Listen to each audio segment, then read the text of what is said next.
दोस्तों आज मैं आपको हिंदुस्तान के कुछ ऐसे वली के आस्थाने और उनकी फजीलत से रूबरू करवाऊंगा कि जिनका तज़किरा इससे पहले आपने नहीं सुना होगा।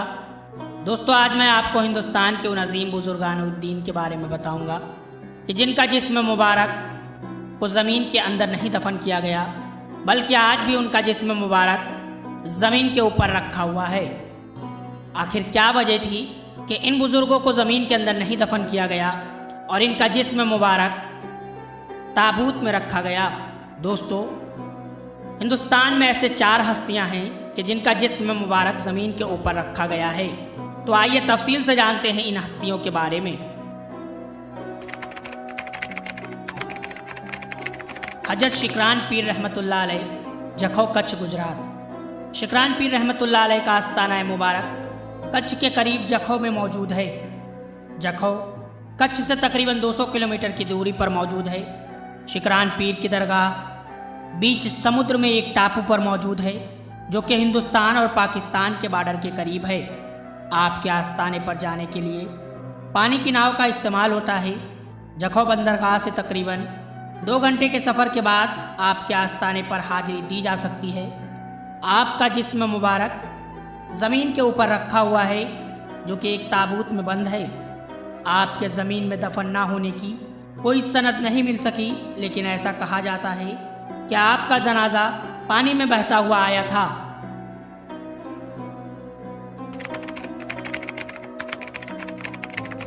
गौस मोहम्मद शाह रहमतुल्लाह अलैह, लखपत कच्छ गुजरात।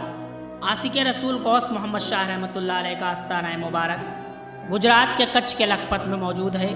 आप बहुत बड़े आशिक रसूल गुजरे हैं। आपके जिस्म मुबारक को ज़मीन में दफन नहीं किया गया।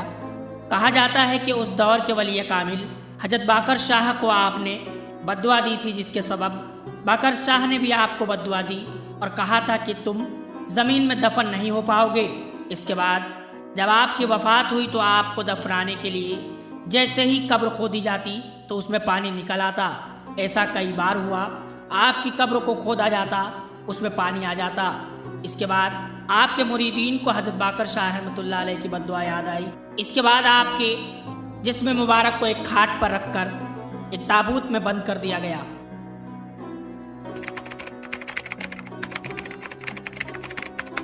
शेख मोहम्मद आरिफ सफ़ी, सफ़ीपुर शरीफ उन्नाव। हजरत शेख मोहम्मद आरिफ सफ़ी रहमतुल्लाह अलैह का आस्ताना मुबारक उत्तर प्रदेश के ज़िले उन्नाव के सफ़ीपुर में वाक़ है। यूँ तो मदीनतुल औलिया सफ़ीपुर शरीफ में लातादाद सूफिया इकराम मौजूद हैं, लेकिन यहाँ पर मौजूद शेख मोहम्मद आरिफ सफ़ी का आस्ताना मुबारक अपने आप में आज भी एक ज़िंदा करामात है। आपका जिस्म मुबारक एक ताबूत में रखा गया है। आपके ज़मीन में ना जाने का राज ये है कि एक बूढ़ी औरत का तेल ज़मीन में गिर गया, जिसे आपने ज़मीन से वापस निकाल लिया था। इस पर ज़मीन ने आपसे कहा कि मैं इसका बदला लूँगी। जब तुम ज़मीन के अंदर आओगे तब आपने अपने मुरीदीन से वसीयत की कि मुझे न दफनाया जाए, लेकिन फिर भी आपकी वफ़ात के बाद आपके मुरीदीन ने आपको दफनाने की कोशिश की, लेकिन जैसे ही आपको कब्र में रखा गया आपका जिस्म मुबारक कब्र से बाहर आ जाता। ऐसा कई बार किया गया, जिसके सबब आपके मुरीदीन को फिर आपकी वसीयत याद आई। इसके बाद आपको एक लकड़ी के ताबूत में बंद करके रख दिया गया।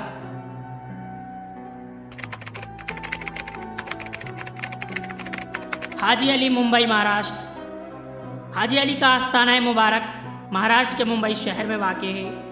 हाजी अली की दरगाह मुंबई समुद्र के एक टापू पर मौजूद है।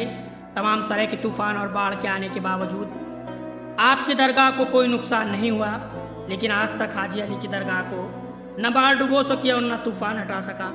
आपने वफ़ात के कब्ल वसीयत की थी कि मुझे दफनाया न जाए, बल्कि मेरे जनाजे को समुद्र में डाल दिया जाए और जहाँ पर भी मेरा जनाजा रुके वहीं पर आस्ताना तामीर किया जाए। आज भी आपके आस्ताने पर फैज़ का दरिया रवा दवा है। मुस्लिम और गैर मुस्लिम सभी आपके आस्ताने से फैज़याब हो रहे हैं। आपके आस्ताने पर आज भी हज़ारों की तादाद में अकीदतमंदों की भीड़ उमड़ती है। दोस्तों आपने इसमें से किस वली की बारगाह की ज़ियारत की है, हमें कमेंट बॉक्स में ज़रूर बताइए और इस वीडियो को अपने तमाम चाहने वालों को शेयर ज़रूर करें ताकि वो लोग इन अजीम हस्तियों से वाबस्ता और रूबरू हो सके।